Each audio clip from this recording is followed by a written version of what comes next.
It's February 15th, Lajas, Puerto Rico. My name is Jong-Woo Han. I'm the president of Korean War Legacy Foundation, and I am very pleased to meet you here and to be able to listen from your service in Korea. So please introduce yourself. What is your name? My name is Mmadu Onyeuwa. Spell it. Okay, Mmadu is M-M-A-D-U, Onyeuwa, O-N-Y-E-U-W-A. Could you pronounce it again? Mmadu Onyeuwa. What is the ethnic background of this name? This is from the Igbo tribe of Nigeria. Igbo? Igbo. I-G-B-O. Igbo. How you end up in Puerto Rico? Well, were you born? I was not born in Puerto Rico. I was born in Memphis, Tennessee. Ah. But it's because of Puerto Rico that I'm here. It's because of Korea that I'm here. Let me explain that to you. When I went to Korea, my first goal was to learn the Spanish language very well. As I had already started in Texas, I went to what is it called? Oh, that's not what's it called. The second training that you get in the Army.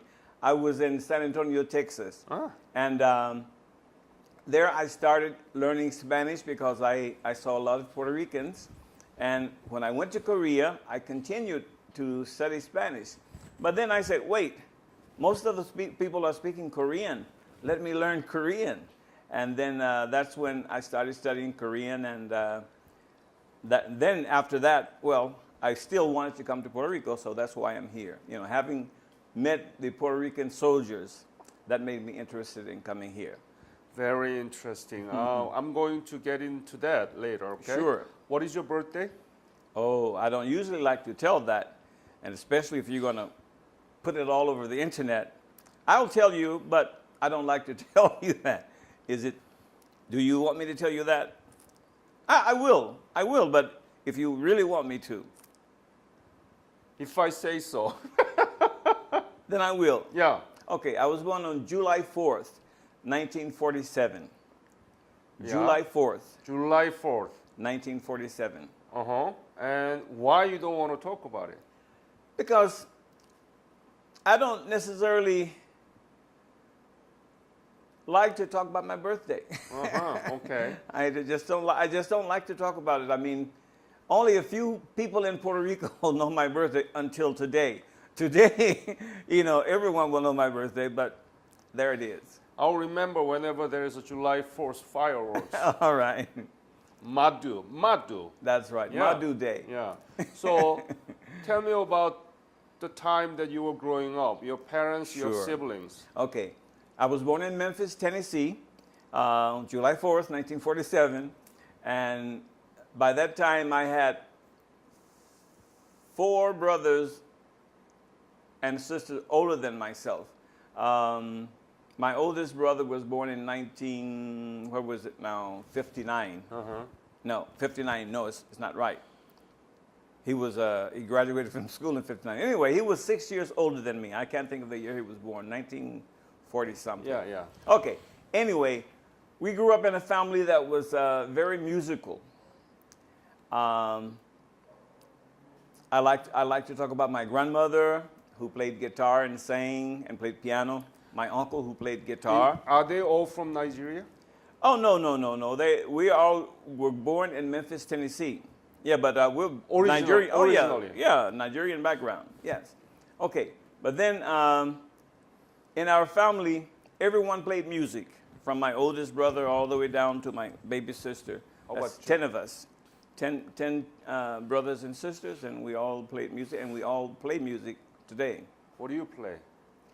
I play mostly piano, guitar, saxophone, trumpet, flute, and percussion instruments. So tell me the instrument that you cannot play. I don't know. There are a lot of instruments I cannot play. The ones I've never seen, I can't play. I also play some violin, so I play many instruments. Okay, I'll bring some instrument later. Okay? All right, no problem. Okay. No problem. Wow, musical family. Musical family, and if you can imagine Memphis, Tennessee, in the 40s, 50s, and 60s. Right. You must know something about the racism that was there, and where when I first started riding the bus, I had to ride in the back, you know, not in the front or anything like that. We had to ride in the back of the bus.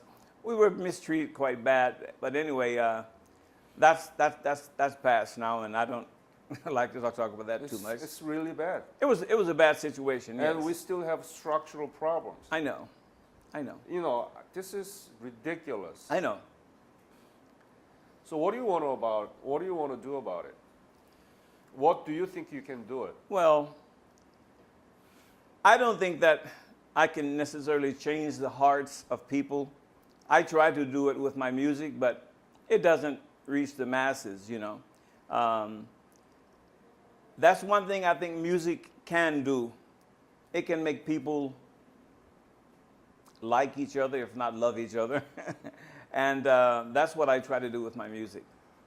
Man, your family could have could form a small orchestra. We've done that before, yeah. Tell me about it. Well, whenever we get together, you know, family reunions, it's a big musical party. You know? Oh my goodness. Oh yes.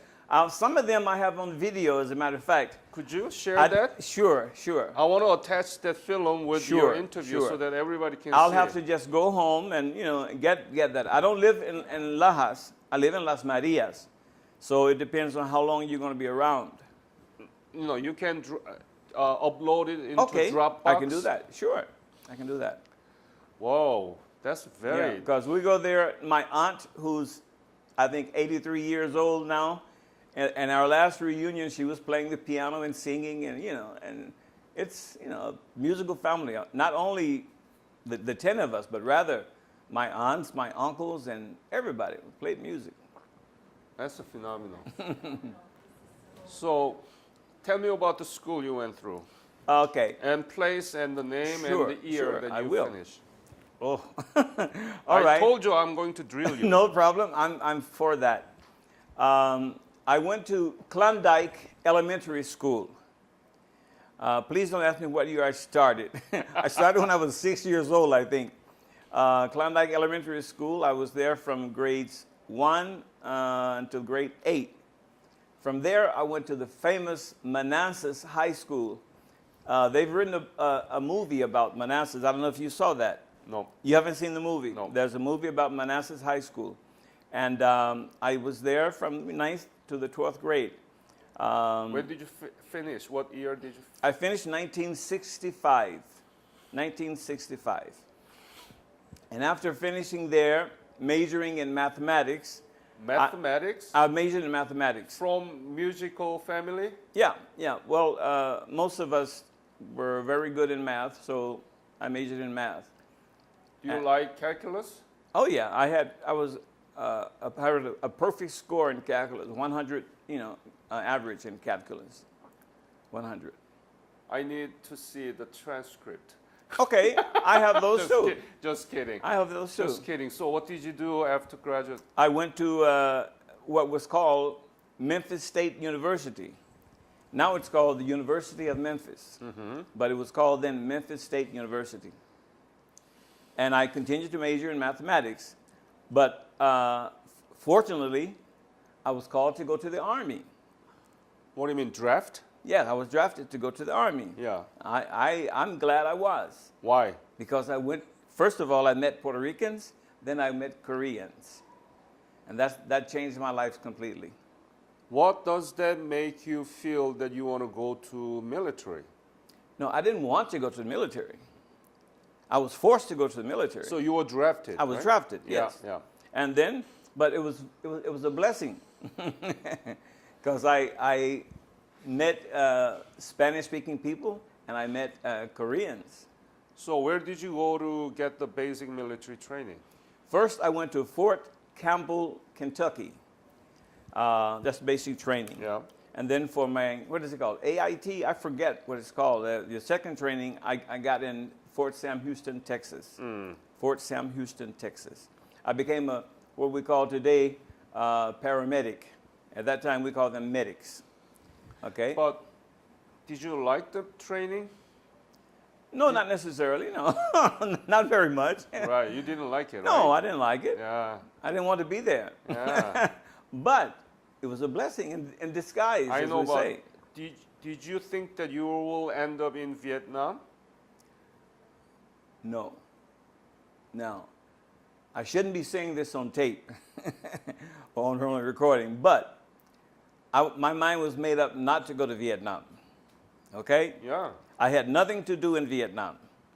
And if I had been told to go to Vietnam, I would have said, no, I'm not going. Yep. Just like that. Yep. I'm not going. Oh, yeah. So, after the Fort Sam Houston, Texas, yes. what did you do I went straight to Korea. from there? Yeah. And you well, were maybe I went to Memphis first. I think I went to Memphis for maybe 1 week or 2 weeks. To meet with your family, Family, right? yeah. What did your family say to you about your plan to be in Korea? They had nothing to say. They had no idea what that was. No one else in the family, in my immediate family, had gone to war or gone to Korea. I might recall to you that when I went to Korea, there was a situation. There was the Pueblo crisis. Do you remember that? 1968. You remember that? Yeah. That's when I went to Korea, and there was. I did interview the veteran who were in the Pueblo, who was in North Korea for 11 months. Well, it was the Pueblo crisis, but I saw no war or anything like that. You know, I mean, there were skirmishes at the demilitarized zone, but I saw none of that myself. I was working as a medic.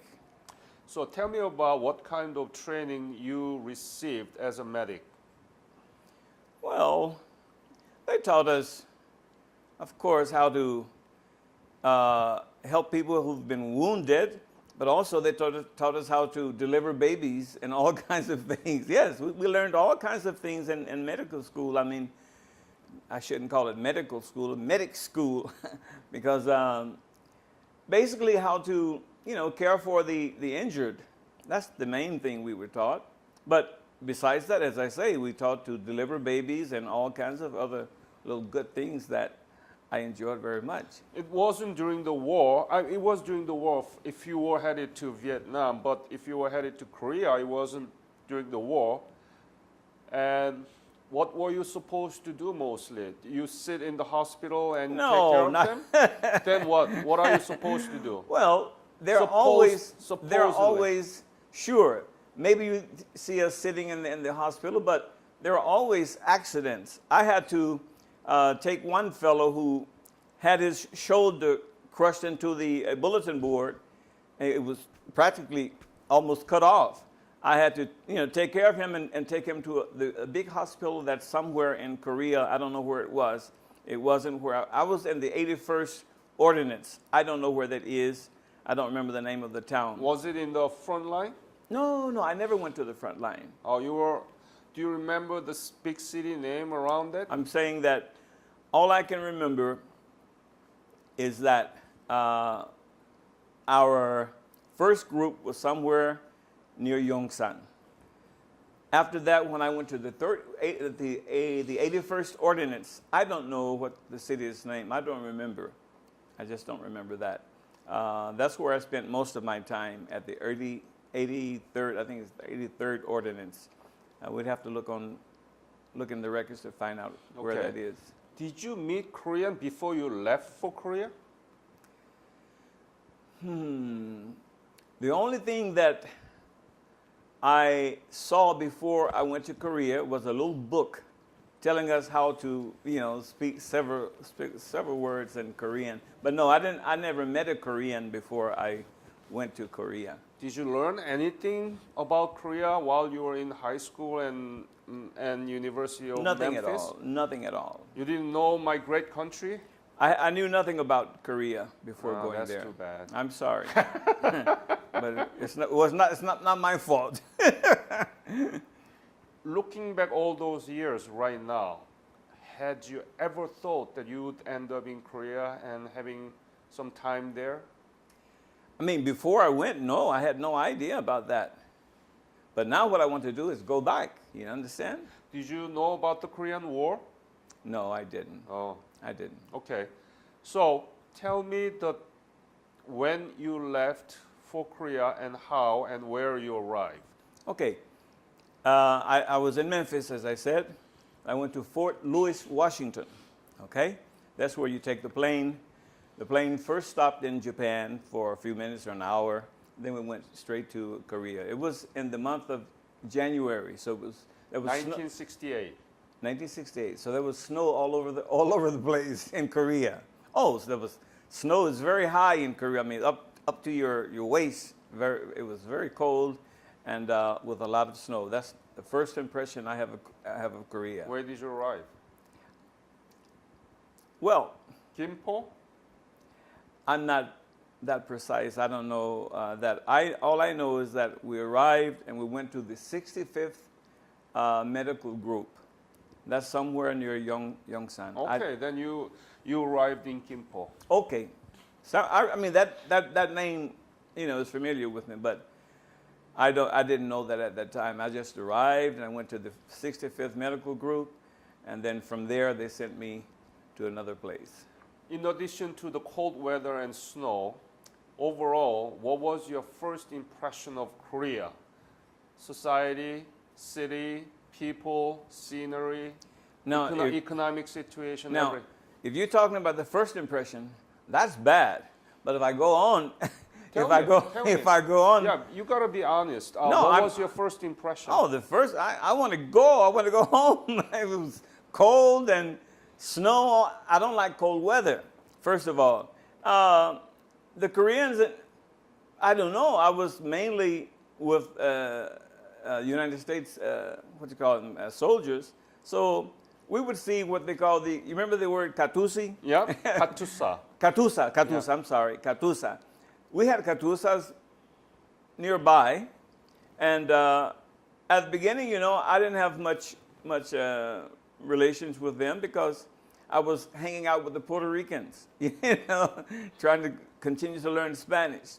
But then after a while, my common sense said, hey, you need to be learning Korean now. And so then I started hanging out with the katusas. And those are the Korean soldiers, just in case you don't know that. Okay. And then I began to enjoy Korea and love Koreans. Tell me about the detail. What did you love about Korea?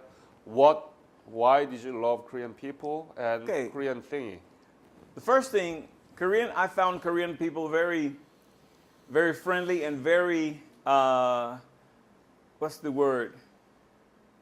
Very respectful.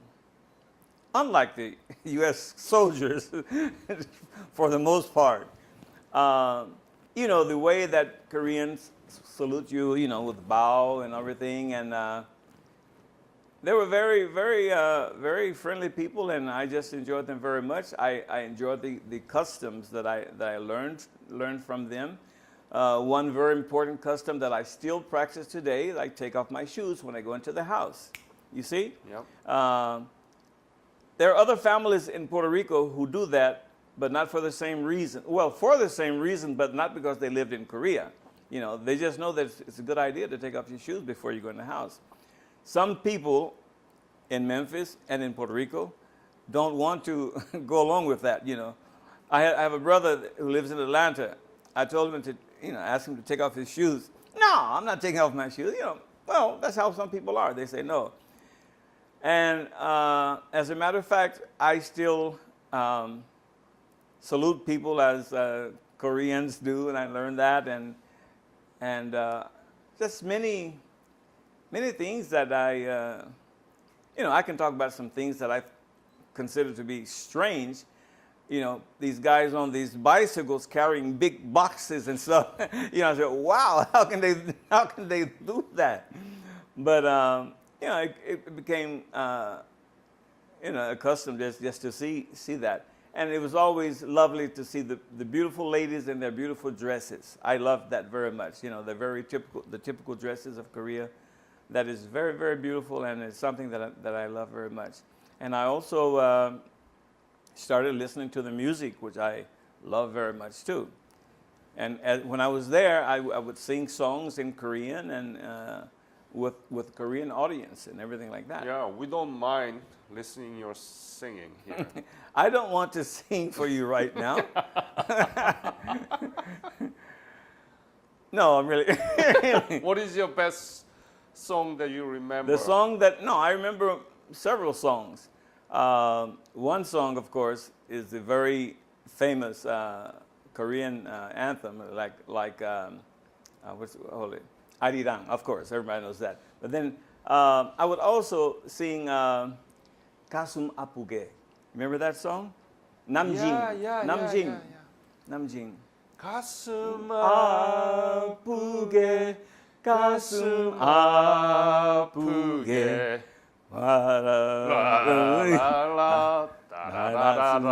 Okay, yeah. That song I would sing all the time, and other songs. Do you know 나훈아?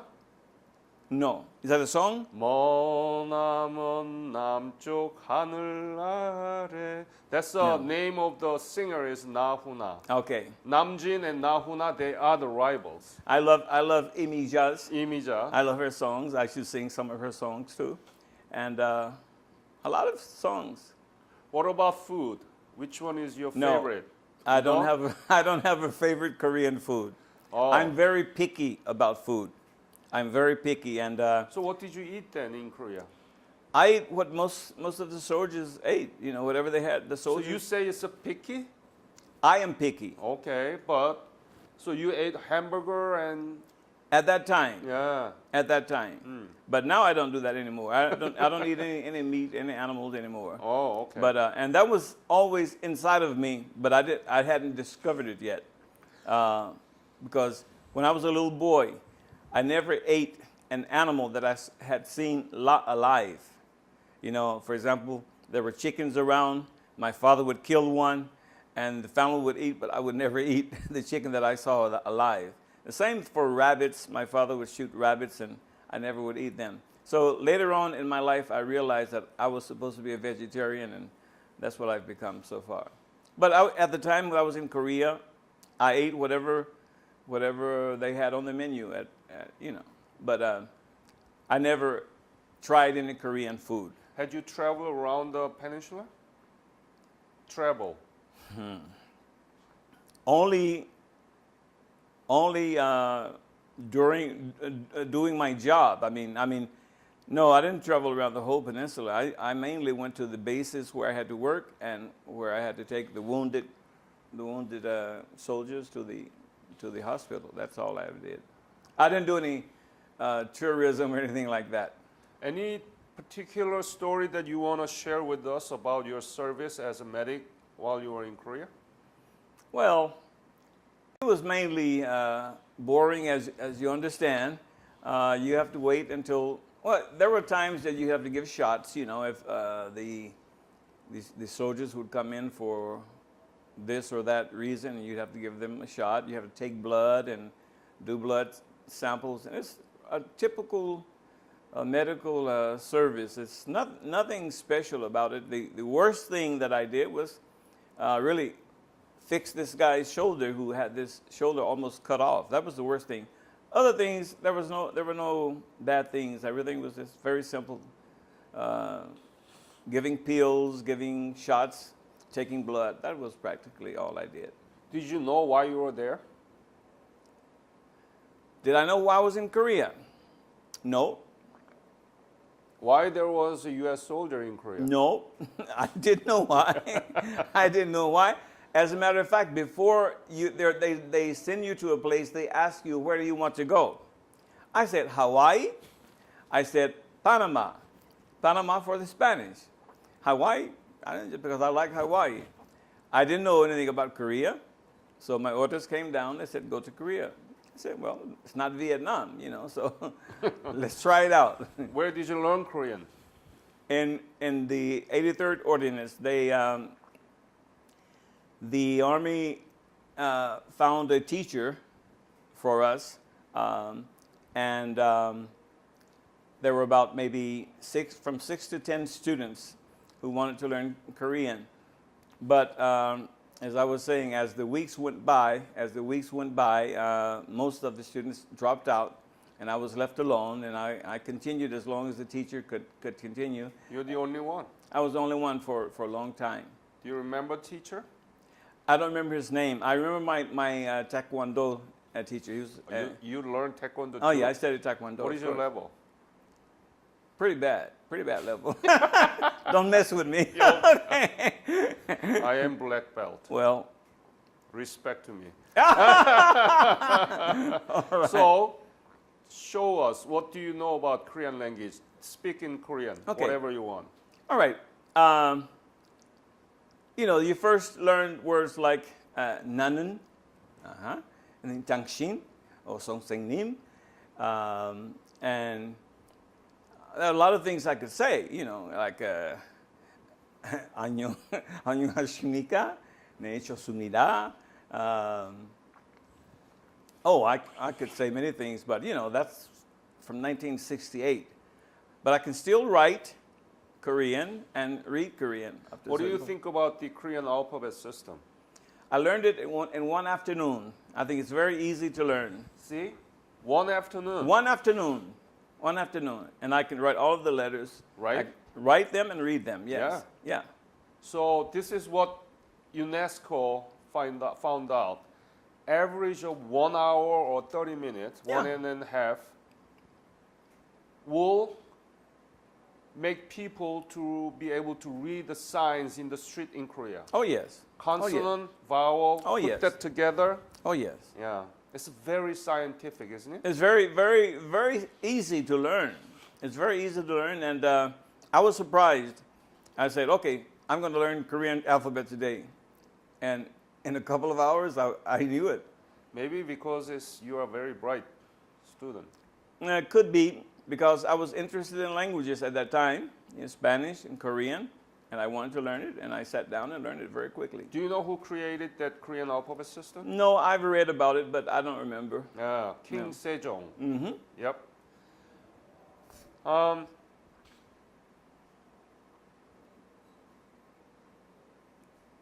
As I told you before our official interview, the Korean War officially is from June 25th, 1950 to January 31st, 1955, even though we had ceasefire July 27 of 1953. Okay. The federal government extended the period so that the soldiers can have more benefit, extended. Since then, U.S. soldiers been there, and currently they are. Mm-hmm. And what do you think about that? Why U.S. has to station there?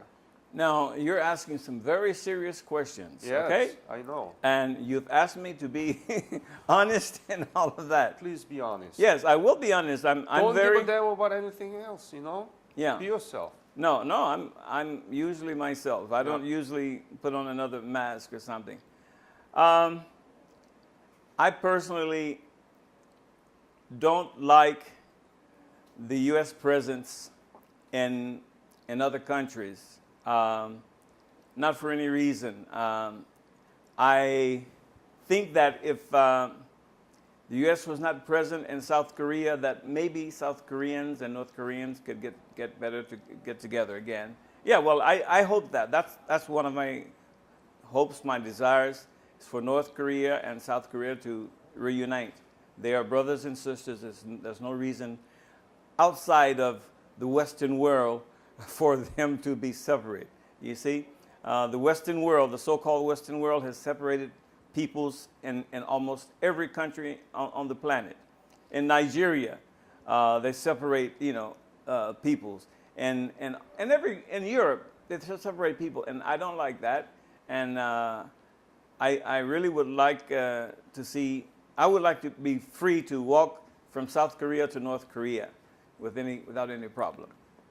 Yeah, the Westerners has occupied almost every continent. Yes. It's imperialism. Yes. At the highest stage of capitalism. Sure. They needed bigger market, Yes. cheaper labor, I know. cheaper natural resources. That's the logic. That's the logic. And it's still going on in I know. different forms. I know. So I see your point. Well, I believe in, first of all, people being free. You can talk about Puerto Rico. I don't like the situation in Puerto Rico. Either. That's right. I don't like it. I mean, the United States has total control over Puerto Rico. And Puerto Rican cannot make ends meet with the present situation. I mean, I'm sorry, this was not to be about Puerto Rico, but that's the same thing I feel for Korea and for so many other countries around the world. We are trying to link the dots. Okay. The dot that happened in your life, and you are in Puerto Rico. So tell me about your Puerto Rican friends in Korea. How did you meet, and what did you like, Oh, and yeah. why you are still in Puerto Rico? Well, listen, what I loved about Puerto Ricans, I become.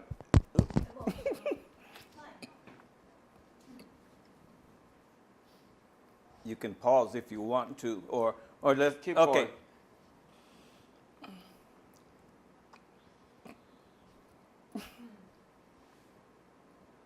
You need to pause. Go ahead. I'm crying too, so. The Puerto Ricans showed me their free spirit, which I didn't know. Being a black Memphian, we were so controlled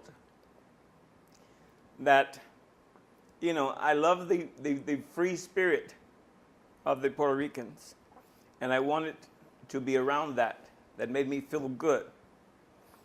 And then after I finished Korea and went back to the university and finished university, the first thing I wanted to do was to come to Puerto Rico, you know? And I didn't go to Puerto Rico first. I went to Italy first. And then, but after, you know, after years went by, I said, no, now it's time to go to Puerto Rico. I came and I stayed. That's been 35 or 36 years now. I came in 1980, and I've been. And I think you were mentioning about the friends from Puerto Rico in Yeah. Korea. In Korea. Tell me about him. No, many. Many. I was mainly with Puerto Ricans before I started studying Korean. Okay? Many friends. I wish I could see them. One of my sad points is that I've never run into those guys again. But So there were many soldiers from Puerto many Rico Puerto Rican in soldiers. Korea Oh, yes. after the war. yes, sir. Yes, sir. Hundreds. Uh-huh. Hundreds, and I knew maybe hundreds of them, you know. So, and I always thought about seeing them again whenever I could, but I've never seen not even one. I've looked for them. I've gone to all kinds of records. I've talked to the offices in Mayagüez and everything, but they said no, we can't do that now because you know we have this La Ley IPA, you know, and we can't do that. As you mentioned, Puerto Rico is a territory of the United States. Yes. They don't have a right to vote, even though they are the citizen. No, they have a right to vote, but not for the president of the United States. They Not have a right for to the vote. Yeah. Yeah, we vote for the mayor, for the governors. Yeah, I for- know that. Yeah. But basically, that's what I meant. Okay. What do you think about that?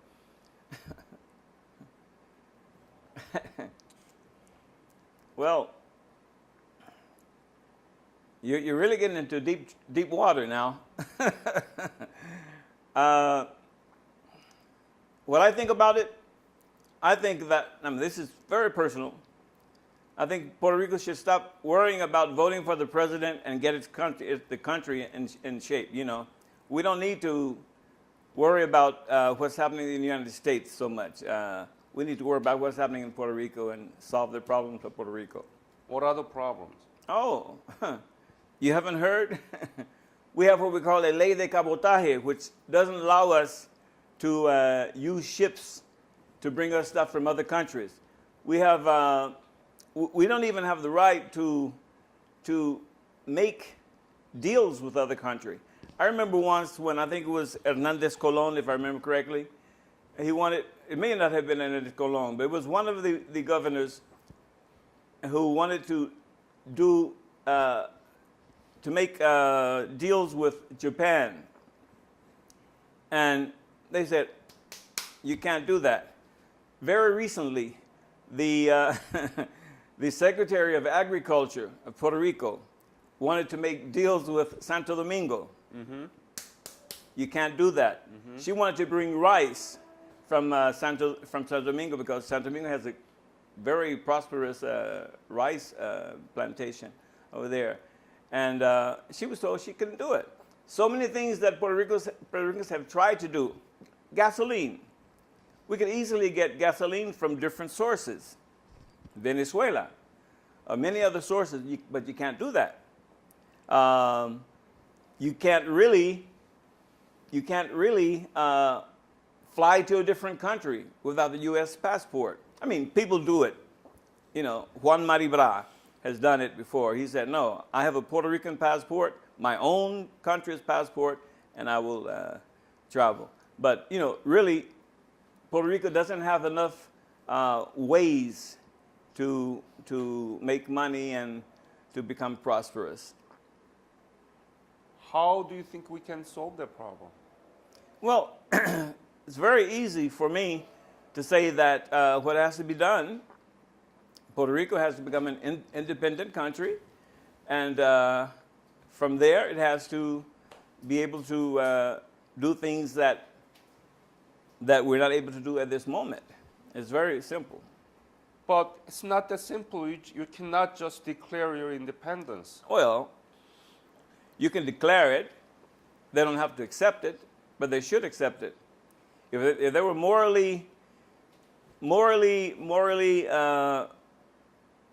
just people, it would be very, very simple for the U.S. government to allow Puerto Rico to be a free country. Puerto Rico has never been a free country. I mean, it's one of the places that you'd be surprised. It's never been a free country. Puerto Rico did not ask the United States to come and take us away from Spain. Of course, Spain was just as bad as the U.S. But Puerto Rico was did not say, please come and get us out of this situation. They came down and took over, and then we left one governing power to another. We were just switched, you know, from one to another. And this is not right. And if the people there in the what's it called, the Capitolio ahí, the capital, if they realize that, it seems to me that their moral fiber should say, hey, let's give Puerto Rico a chance to be its own governor, you know. Have you done anything about it? Yes, I have. I've gone to Washington, and I've visited senators and representatives. And I'm still working on my latest project, which is to make them understand what you just understood. It's a moral issue now. Any people working with you here? No, I work alone. I'm sorry. I'm like Zorro. But you need to mobilize the people here. Yeah, no. You cannot people do it people alone. let you down. People let you down. People let you down. I mean, you try to, you have people behind you, and there's always one who will corrupt the others. And no. Okay. I go and tell, you know, when I went to Washington, I went by myself. Okay. And I talked to the representatives there.